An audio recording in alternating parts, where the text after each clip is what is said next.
2 méga-fuites de données en 2 mois. Je fais partie des victimes de la fuite chez Desjardins et en plus, j'ai des cartes Capital One. Donc, Cette mère de famille a perdu confiance envers les banques. disons que j'étais un petit peu malgré moi nerveuse ces jours-ci.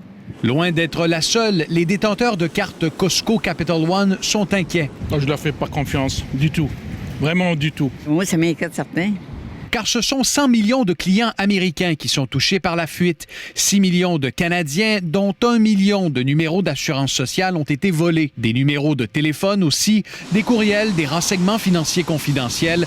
De quoi préoccuper cet expert en sécurité. C'est la 3e fois en 5 ans qu'ils ont une fuite d'informations. On ne voit pas qu'il y a eu changement à leur façon de protéger les données. Cette pirate informatique de 33 ans a été arrêtée lundi par le FBI à Seattle. Elle se serait vantée sur Internet d'avoir récemment pénétré les serveurs de la banque. Le FBI a donc été beaucoup plus rapide à intervenir que les policiers québécois dans le cas de Desjardins. Parce que la personne s'est publiquement affichée d'avoir fait ce méfait, alors que chez Desjardins, la personne a tout fait pour cacher qu'elle était l'auteur de ce délit-là. Réaction politique, l'opposition libérale réclame la tenue d'une commission parlementaire. Est-ce qu'on devrait avoir un guichet unique pour centraliser l'information et lorsque des fuites de données arrivent, que le Québécois puisse appeler à cet endroit pour vraiment s'enregistrer rapidement? Ce sur quoi je veux rassurer les Québécois, c'est que nous sommes conscients que la cybersécurité, c'est un enjeu, c'est l'enjeu du 21e siècle, parce que nos données personnelles sont